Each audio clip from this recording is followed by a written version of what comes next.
Thank you, Mr. President. In November, President Trump and Republicans really received a very powerful mandate from the American people. They wanted to make certain that our border was going to be secured, that we were going to strengthen the economy, get inflation under control, rein in wasteful government spending, and get ourselves back on track. Make America great and prosperous and safe and secure once again.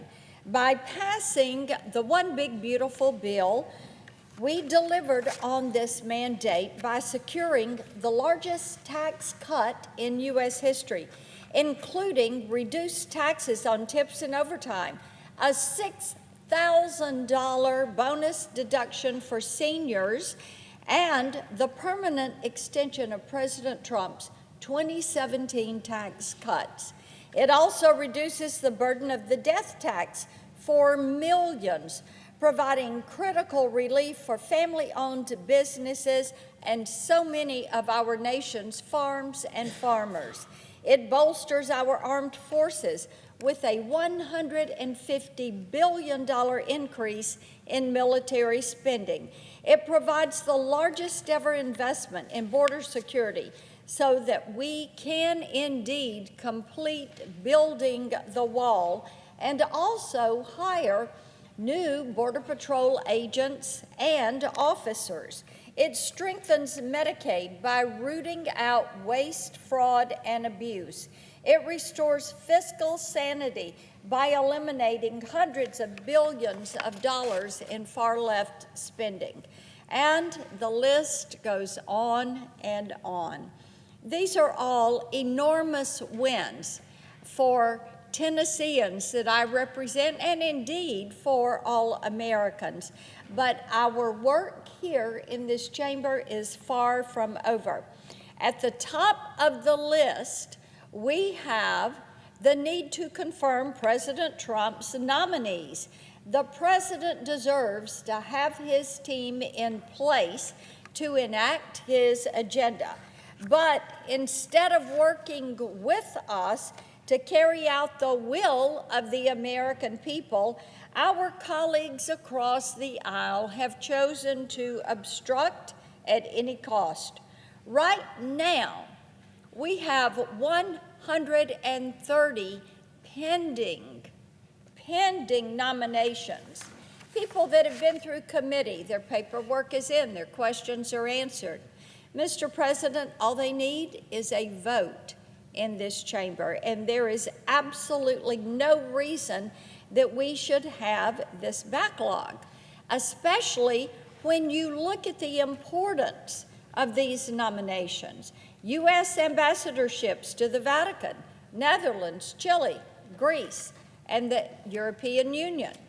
7 federal judgeships, U.S. attorneys, undersecretaries for the Departments of Veterans Affairs and the Navy, the Commissioner of the Securities and Exchange Commission. That's just a brief, partial list. Now, our Democratic friends are trying to slow down the process on these nominees as much as they possibly can. They lost at the ballot box. They have lost in the halls of Congress. They've tried the courts, and they've lost in the courts. So obstruction and stalling is what they have left as they try to spite the president. They might think that they are hurting just the Republicans or just the president, but you know, Mr. President, what they are doing is hurting the people that they are elected to represent. Every single day that goes by without these nominees being approved and getting to work on the job, then those nominees are not able to work on behalf of the American people. And unfortunately, it is the people that suffer because agencies are not fully staffed and can't make responses. You have individuals that need help with VA benefits or help with an agency with an item of concern. And at this point, they are understaffed. With the recent disclosures from DNI Gabbard, we're learning even more about how President Obama and the Democrats manufactured the Russia hoax to try to derail President Trump's first term. And I bring this up because their obstruction is nothing new. When they run out of different roadway and different avenues and different opportunities, they've got one thing left. And as I said, they've lost at the ballot box. Here in Congress, they've lost at the courts. So now what they do is try to obstruct. And we know from the documents that have been released concerning the Russia hoax that the Democrats were hard at work on this in 2016 and 2017 with President Trump's first term. For months, far-left activist judges undermined our Constitution by blocking lawful orders from the Trump administration in a brazen effort to decide nationwide policy.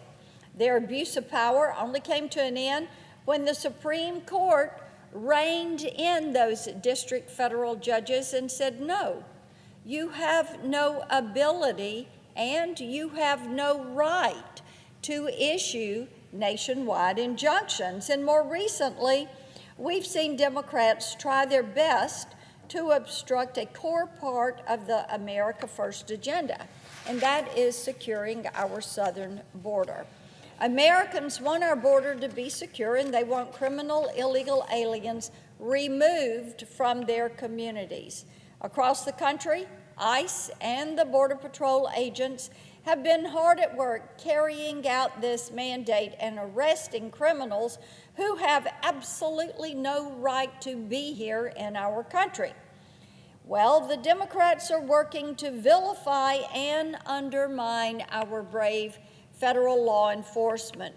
We've seen congressional Democrats try to storm ICE facilities, including a House member who faces federal charges for assaulting a federal ICE officer. They've smeared ICE agents who are risking their lives to protect our country, comparing them to the secret police and Nazis.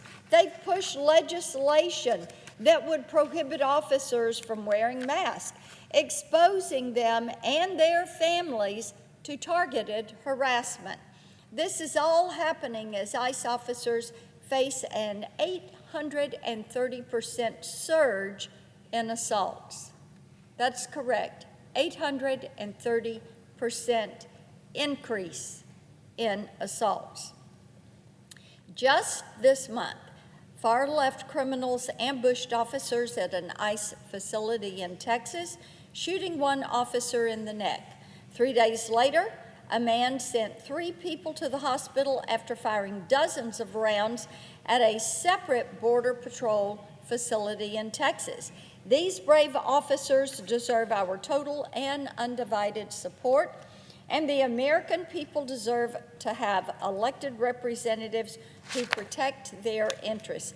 That's why Republicans are working to do every single day, working to protect our nation's citizens. And nothing, not even this obstruction that continues every single day by the Democrats, is going to stop us. Mr. President, I yield the floor and note the absence of a quorum. Clerk will call the roll. Ms. Alston Brooks.